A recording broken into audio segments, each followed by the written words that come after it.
Assalamualaikum warahmatullahi wabarakatuh. Perkenalkan, nama saya Arienda Indah Fitiara dari kelompok 4 TI 42 Gabungan QSE.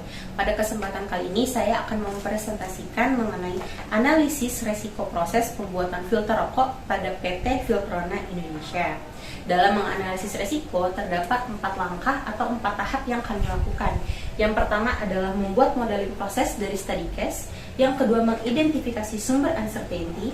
Yang ketiga, mengidentifikasi resiko proses. Dan yang keempat adalah menganalisis resiko proses. Langkah pertama adalah kami membuat modeling proses dari study case. Berikut merupakan modeling proses dari kelompok kami. Dalam membuat modeling proses, tujuannya adalah kami menentukan proses objektif dari study case. Proses objektif dari studi kasus kami adalah productivity, yaitu jumlah produk yang dihasilkan. Selanjutnya, kami menentukan variabel dalam setiap aktivitas proses pembuatan filter rokok yang akan berpengaruh terhadap objektif. Dalam kelompok kami, variabel yang berpengaruh terhadap objektif adalah jumlah bahan baku, jumlah mesin, dan jumlah produk jadi, yang dihubungkan dengan gambar panah menuju ke objektif. Setelah membuat modeling proses, selanjutnya kami mengidentifikasi sumber uncertainty. Kami mengidentifikasi faktor internal apa saja dan faktor eksternal apa saja yang menjadi sumber uncertainty dari studi kasus kami, yang digambarkan pada tabel di samping. Dalam tabel ini, kami mengidentifikasi apakah terdapat vulnerable condition, event driver, dan event in between dari faktor internal dan eksternal sebelum akhirnya menuju event of concern. Bagaimana kami mengidentifikasinya? Sebagai contoh, pada studi kasus kami terdapat 2 faktor, yaitu faktor internal dan eksternal. Pada internal itu terdapat faktor people, mesin, dan material, dan eksternal yaitu adalah supply chain. Dalam mengidentifikasi sumber event of concern di vulnerable condition adalah diidentifikasikan kondisi ini merupakan kondisi rentan yang dapat memunculkan event of concern. Pada event driver itu merupakan kejadian pemicu dari event of concern, dan event in between merupakan kejadian antara sebelum menuju ke event of concern. Setelah mengidentifikasi sumber uncertainty, kami melakukan identifikasi risiko proses. Pada tahap ini, kami mengidentifikasi atau menemukan event of concern dari source tertentu yang telah ditentukan pada bagian sebelumnya. Dalam studi kasus kami, terdapat 3 event of concern. Yang pertama adalah kenaikan permintaan dari customer, keterlambatan pengiriman bahan baku, dan yang ketiga adalah mesin mengalami keterlambatan dalam beroperasi. Dalam event of concern tersebut, kami beri R01 untuk risiko pertama, R02 untuk risiko proses yang kedua, dan R03 untuk risiko proses yang ketiga.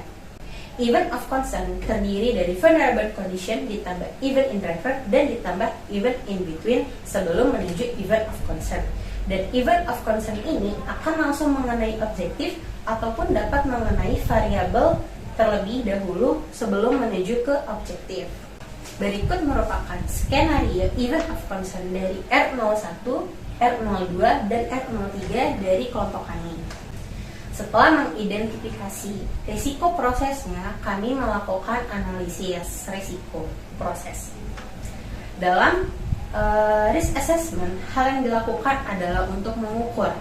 Pengukuran yang dilakukan itu ada 2. Yang pertama adalah mengukur potensi kejadian resiko atau yang disebut likelihood, dan mengukur potensi dampak resiko atau severity. Langkah-langkah yang dilakukan dalam analisis resiko, yang pertama adalah membuat alat ukurnya. Dalam studi kasus ini, kami membuat alat ukur berupa skala. Yang kedua, membuat matriks resiko prosesnya. Yang ketiga, menentukan formula analisis. Yang keempat, menentukan nilai dan level resiko. Yang kelima, mengevaluasi existing control risiko berupa prevention dan mitigation. Dan yang terakhir adalah menyimpulkan hasil evaluasi existing control risiko. Pada tahap pertama, dalam membuat alat ukur berupa skala, berikut merupakan contoh alat ukur dari kelompok kami. Skala yang terdapat dari kelompok kami itu adalah level 1-5 dengan deskripsi berupa frekuensi kejadian dalam 1 tahun. Selanjutnya, berikut merupakan contoh skala dampak resiko atau severity dari kelompok kami dengan level 1-3, di mana objektifnya berupa keparahan yang terjadi pada objektif.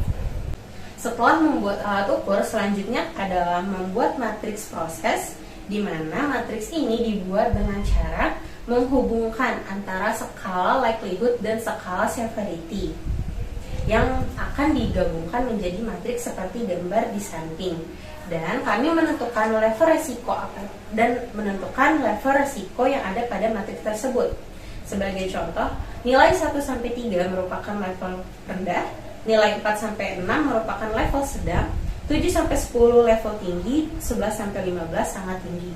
Dan level safety untuk studi kasus kami mengidentifikasi bahwa level safety itu terdapat di nilai 1-3 dengan level rendah yang berwarna hijau. Setelah menentukan matriksnya, selanjutnya kami menentukan formula yang digunakan dalam melakukan analisis. Formula tersebut adalah nilai resiko adalah level likelihood dikalikan dengan level severity. Setelah membuat skala, maka kami membuat analisis resiko pada setiap risk event atau event of concern. Dalam studi kasus ini, kami menggunakan data dummy untuk melakukan analisis.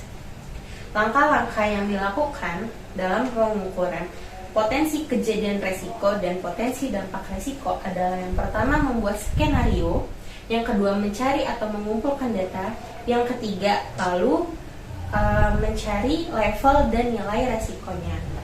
Berikut merupakan analisis potensi kejadian resiko untuk R01 dalam studi kasus kelompok kami. Langkah pertama, kami mencari skenario potensi kejadian resiko dari R01, di mana potensi kejadian ini merupakan kejadian dari sebelum event of concern menuju event of concern. Data yang digunakan adalah data dummy, dan selanjutnya kami memasukkan hasil data potensi kejadian ke dalam skala likelihood yang telah kami buat untuk menentukan data tersebut berada pada level dan nilai berapa. Pada studi kasus kami, data menunjukkan 4 kali dalam 1 tahun. Maka 4 kali tersebut termasuk ke dalam level 3. Maka level likelihoodnya adalah 3 dan nilai likelihoodnya adalah 4 kali dalam 1 tahun. Selanjutnya adalah menganalisis potensi dampak resiko untuk R01. Langkah pertama yaitu adalah mencari skenario potensi dampak resiko dari R01. Potensi dampak ini merupakan skenario yang terjadi dari event of concern menuju ke objektif. Langkah selanjutnya, kami mengumpulkan data dummy, membuat data dummy, dan selanjutnya kami memasukkan hasil data dampak terhadap objektif ke dalam skala severity yang telah kami buat sebelumnya untuk mengetahui pada nilai tersebut berada pada nilai dan level berapa. Selanjutnya, pada studi kasus kami, data menunjukkan penurunan jumlah produksi sebesar 35.684 unit dalam 1 tahun. Angka tersebut masuk ke dalam level 2. Maka level severity-nya adalah 2 dan nilai severity-nya adalah 35.684 unit. Setelah mengetahui level dan nilai severity-nya, selanjutnya kami menghubungkan level likelihood dan level severity ke dalam matriks yang telah dibuat untuk mengetahui level safety dari resiko R01. Data yang kita dapat adalah level likelihood-nya, level severity-nya, lalu kita masukkan ke dalam formulanya. Formulanya adalah nilai resiko adalah level likelihood dikalikan dengan level severity. Untuk studi kasus kami, level likelihood-nya adalah 3, level severity-nya adalah 2, maka nilai resikonya adalah 3 kali 2 sama dengan 6. Maka level resiko dari R01 bernilai 6 dan levelnya berada pada level sedang yang berwarna kuning. Setelah mengetahui level resikonya, selanjutnya kami mengevaluasi existing control pada setiap resiko. Kami mengevaluasi apakah ada langkah yang dilakukan atau tidak ada langkah yang dilakukan dari evaluasi tersebut. Pertama yaitu kami melakukan evaluasi existing control pada prevention. Prevention ini merupakan pencegahan atau pengendalian sebelum event of concern. Dan mitigation itu merupakan pencegahan atau pengendalian setelah event of concern menuju ke dalam objektif. Berikut merupakan contoh dari evaluasi existing control studi kasus R01 kelompok kami, di mana preventionnya tidak ada dan mitigationnya adalah bekerja sama dengan pabrik lain. Nah, setelah melakukan evaluasi existing control, selanjutnya kami menyimpulkan hasil evaluasi existing control tersebut. Nilai resiko yang didapat dari R01 sebelumnya adalah 6 dan berada pada level sedang. Berdasarkan matriks, nilai level tersebut belum mencapai kondisi safe, karena kondisi safe dalam studi kasus kami merupakan nilai 1-3 di level rendah dengan yang berwarna hijau. Maka, existing control yang dilakukan belum mampu membuat resiko menjadi safety. Langkah tersebut dilakukan berulang untuk R02 dan R03. Berikut merupakan hasil dari pengerjaan analisis resiko R01, R02, dan R03 dari kelompok kami, di mana R01, R02, dan R03 belum mencapai kondisi safe. Sekian presentasi dari saya untuk analisis proses resiko dari pembuatan filter rokok PT Filtrona Indonesia. Mohon maaf bila ada kesalahan. Wassalamualaikum warahmatullahi wabarakatuh.